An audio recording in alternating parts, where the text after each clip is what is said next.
Now here's Woods and Water's Gear and Gadget segment.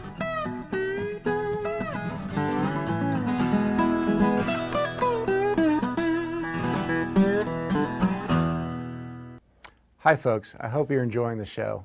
My name is Bob Donnellan. I'm with Giant International. We're the licensee for two-way radios, Motorola branded two-way radios in the US.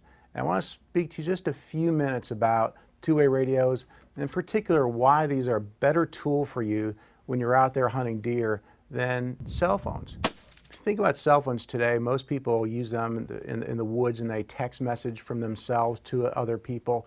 And while it's fine because it's not sending out a lot of noise out there, quite frankly, it's not a good way to communicate in that environment. You think about when you're text messaging, your head's face down, you're trying to get that little keyboard to work. Every time you send a text message, you're not looking at what's around you. If you're like me, if I see a buck in the woods, I only see him for a short period of time. It's very fleeting. Maybe I see the antlers move or I see the tail flip. Well, I can easily miss that if I'm sending a text message to somebody. And I'm sure you've run into the same sorts of situations. You don't see that buck very long if we see him at all. So two-way radios are really the way to communicate out in the field. And the nice thing about two-way radios is I can talk to everybody at one time. Cell phones only allow you to talk to one other person. Why is that important? Well, if I'm in an emergency situation, I want to make sure everybody I'm out there with knows at that same time. It also allows me to communicate with people that I don't even know who are out in the woods. So it's a great safety tool to have as well. Some of the features that are important in two-way radios for you when you go out there hunting deer. One thing I would encourage everyone to do is when you open up your package, look at the manual. And this is true of everybody who makes two-way radios, not just Motorola.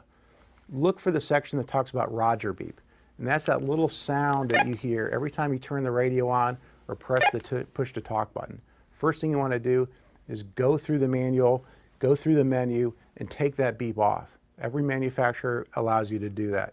You don't need that out in the woods. You're going to hear that beep when you press the button.